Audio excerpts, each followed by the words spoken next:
सुप्रभात बच्चों, हिंदी की कक्षा में आपका स्वागत है। आज हम लोग बसंत भाग 2 के पाठ 3 हिमालय की बेटियां के बारे में पढ़ेंगे। ठीक है। हिमालय की बेटियां एक निबंध है और इसे नागार्जुन ने लिखा है, अर्थात इसके लेखक कौन है तो नागार्जुन।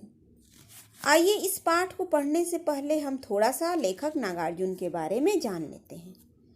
नागार्जुन का वास्तविक नाम वैद्यनाथ मिश्र था और इनका जन्म 30 जून 1911 को बिहार के मधुबनी जिले के सतलखा गांव में हुआ था। इनको हम लोग बाबा नागार्जुन के नाम से भी जानते हैं। ठीक है। हिंदी साहित्य में यह नागार्जुन नाम से एवं मैथिली में यात्री नाम से अपनी रचनाओं को लिखा करते थे। हिंदी साहित्यकारों में नागार्जुन को उत्कृष्ट स्थान प्राप्त है। इन्हें जन कवि माना जाता है। उनकी मृत्यु 5 नवंबर 1998 में दरभंगा में हुई।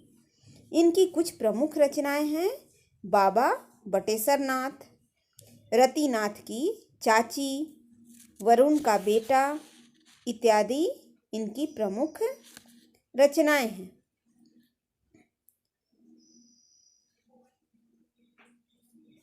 वरुण के बेटे।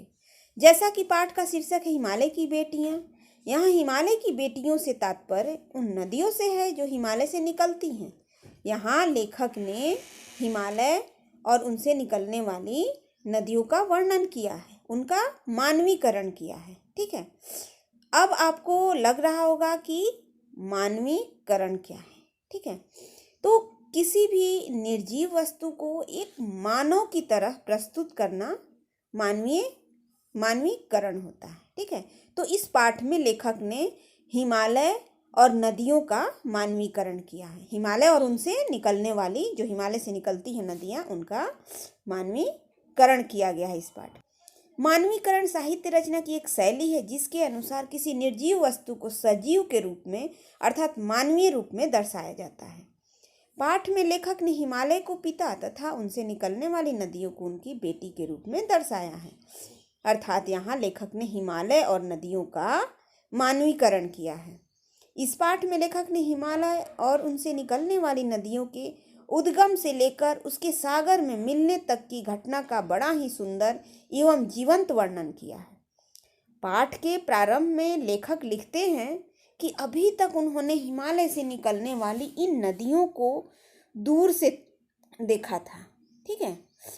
उन्होंने इन नदियों को मैदानी भागों में बहते हुए देखा था, जहां उन्हें यह बड़ी ही शांत, गंभीर और अपने आप में खोई हुई किसी सभ्य और सुसंस्कृत महिला की जैसी प्रतीत होती थी। इनकी धारा में डुबकी लगाना अर्थात स्नान करना लेखक को माँ, दादी, मामी एवं मौसी की गोद में बैठने के समान आनंददायी महसूस होता था। इसलिए लेखक के मन में इन नदियों के लिए वही आदर और श्रद्धा के भाव थे जो भाव उनके मन में अपनी माँ, दादी, मामी एवं मौसी के लिए थे। ठीक है। इन नदियों का स्वरूप उन्हें लेखक को कैसा लगता था तो अपनी माँ, दादी, मामी एवं मौसी के समान लगता था और उन्हीं के समान उनके दिल में उनके लिए आदर भी था। परंतु आगे चलकर लेखक को हिमालय की यात्रा करने का अवसर मिलता है जहाँ इन नदियों का उद्गम है, मतलब जहाँ से इन नदियों की उत्पत्ति हुई है, अर्थात जहाँ से गंगा, यमुना एवं सतलज नदियाँ निकलती हैं। वहाँ इन नदियों को देखकर लेखक हैरान हो जाते हैं कि हिमालय की चोटियों पर जमे हुए बर्फ के पिघलने से दुबली पतली सी झरनों एवं जल प्रपातों के रूप में गिरने वाली नदियाँ मैदानी हिस्सों में जाते जाते इतनी विशाल कैसे हो जाती हैं। हिमालय की गोद में उछलते कूदते खिलखिलाकर लगातार हंसते रहने वाली यह नदियाँ मैदानी हिस्सों में जाते ही इतनी शांत और गंभीर कैसे हो जाती हैं। इनकी चंचलता और उल्लास कहाँ गायब हो जाता है। हिमालय की इन बेटियों की अठखेलियाँ और बाल लीलाओं को देख करके लेखक जो है सोच में पड़ जाते हैं कि अपने महान पिता का विराट प्रेम पाकर भी यह नदियाँ क्यों अतृप्त है तथा किस लक्ष्य की प्राप्ति के लिए बेचैन होकर भागी जा रही हैं। वह कौन सी मंजिल है जहां पहुंचकर इनकी प्यास बुझ सकेगी। बर्फ की पहाड़ियां, हरी भरी घाटियां और गहरी गुफाएं जहां इनकी बाल क्रीड़ा होती है को छोड़कर ये आगे बढ़ जाती हैं। आगे जाकर आखिर ये कहाँ जाएंगी। ठीक है, वो सोचते हैं कि आखिर ये कहाँ भागी जा रही है नदियाँ इतनी तेज गति से। जब यह पहाड़ी जंगलों में पहुंचती हैं तो क्या इन्हें बीते दिन याद नहीं आते। बूढ़ा हिमालय अपनी इन नटखट बेटियों के लिए जरूर परेशान रहता होगा, लेकिन यदि हम उसकी ऊंची ऊंची चोटियों से पूछे तो सिवाय मौन के और कोई उत्तर नहीं मिलेगा। सिंधु और ब्रह्मपुत्र के बीच रावी, सतलज, चिनाब, झेलम, गंगा, यमुना, गंडक आदि कई छोटी बड़ी नदियां हैं जो हिमालय की ही बेटियां हैं। वास्तव में यह नदियां हिमालय के पिघले हुए हृदय की बूंदें हैं जो इकट्ठा होकर समुद्र की ओर प्रवाहित होती रहती हैं। लेखक कहते हैं कि समुद्र बड़ा ही सौभाग्यशाली है जिसे पर्वतराज हिमालय की इन बेटियों का हाथ थामने का श्रेय मिलता है। ठीक है, यहाँ इन हाथ थामने का तात्पर्य यह है कि सारी नदियाँ जाकर कहाँ मिल जाती हैं, तो सागर में। मैदानों में इन नदियों को देखकर शायद ही कोई यह अनुमान लगा सके कि वृद्ध हिमालय की गोद में यह बच्चियों की भांति अटखेलियाँ करती हैं। लेखक कहते हैं कि अपने पिता की गोद में नंग धड़ंग खेलने वाली इन बालिकाओं का रूप पहाड़ी लोगों के लिए सामान्य बात हो सकती है, लेकिन उन्हें यह रूप इतना लुभावना लगता है कि वह हिमालय को स्वसुर तथा समुद्र को उनका दामाद कहने में जरा भी संकोच नहीं करते। लेखक अपनी बात को आगे बढ़ाते हुए कालिदास की प्रसिद्ध रचना मेघदूत के एक प्रसंग की चर्चा करते हुए लिखते हैं कि कालिदास की बिरही यक्ष ने अपने मेघदूत से बेतवा नदी को प्रेम का प्रतिदान देने को कहा। ठीक है, प्रतिदान मतलब दान के बदले दान देना, ताकि उसकी प्रेयसी उसे पाकर प्रसन्न हो सके। लेखक बताते हैं कि नदियों की चंचलता को देखकर उन्हें महाकवि कालिदास का स्मरण हो आया कि जिस प्रकार लेखक ने नदियों और पहाड़ों का मानवीकरण किया है, उसी प्रकार कालिदास ने भी मेघदूत और बेतवा नदी का मानवीकरण किया है। लेखक आगे लिखते हैं कि महान लेखक काका कालेलकर ने नदियों को लोक माता कहा है, परंतु लेखक उन्हें माता मानने के अलावे बेटी, प्रेयसी एवं बहन के रूप में भी सम्मान प्रदान करना चाहते हैं। लेखक नदियों के प्रति आदर, श्रद्धा एवं स्नेह रखने के कारण स्वरूप स्वयं के साथ घटित घटना का वर्णन करते हुए लिखते हैं कि एक दिन उनका मन बहुत उदास था। दोपहर का समय था। वे सतलज नदी के किनारे जाकर बैठ गए और अपने पैरों को पानी में लटका दिए।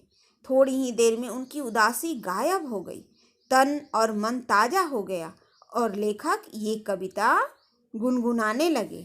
ठीक है, लेखक कौन सी कविता गुनगुनाने लगे, तो जय हो सतलज बहन तुम्हारी, लीला अचरज बहन तुम्हारी, हुआ मुदित मन हटा खुमारी, जाऊं मैं तुम पर बलिहारी। तुम बेटी यह बाप हिमालय, चिंतित पर चुपचाप हिमालय, प्रकृति नटी के चित्रित पट पर अनुपम अद्भुत छाप हिमालय, जय हो सतलज बहन तुम्हारी। ठीक है बच्चों, तो ये पाठ आपका यहीं समाप्त होता है। इस वीडियो को आप लोग ध्यानपूर्वक देखिएगा। इसमें किस तरह से लेखक ने नदियों और हिमालय और उनसे निकलने वाली नदियों का मानवीकरण करते हुए एक सजीव रूप में उन्हें दर्शाया है और उसका वर्णन किया है। ठीक, इस निबंध को पढ़कर हम यह देखते हैं कि लेखक ने मानवीकरण शैली का उपयोग करते हुए अपने अद्भुत कल्पनाशीलता का प्रदर्शन किया है। लेखक ने नदियों के जन्म से लेकर समुद्र मिलन तक की यात्रा को एक बालिका की बचपन से लेकर युवा अवस्था में पहुंचने तक की अवस्था के समान बताया है। उन्होंने पहाड़ी क्षेत्रों में नदियों द्वारा किए गए क्रियाकलापों को बाल्यावस्था की चंचलता, एवं पहाड़ी जंगलों में पहुंचने के बाद नदी के वेग में जो थोड़ी कमी आती है, उनके गति में जो थोड़ी कमी आती है, उसे किशोरावस्था की गंभीरता के समान तथा मैदानी हिस्सों में पहुंचने के बाद नदियों का शांति एवं शालीनता के साथ समुद्र की तरफ प्रवाहित होने को किसी बालिका की युवा अवस्था में पहुंचने के बाद अपने प्रेमी को पाने की इच्छा के रूप में दर्शाया गया है। ठीक है, इस पाठ से हमें यह शिक्षा मिलती है, इस पाठ से हमें यह शिक्षा मिलती है कि हमें प्रकृति का सम्मान करना चाहिए। प्राकृतिक संसाधनों तथा नदी, पहाड़ एवं पेड़ों के प्रति आदर, श्रद्धा एवं स्नेह की भावना रखते हुए इनकी सुरक्षा करनी चाहिए। ठीक है बच्चों, तो ये पाठ आपका यहीं समाप्त होता है।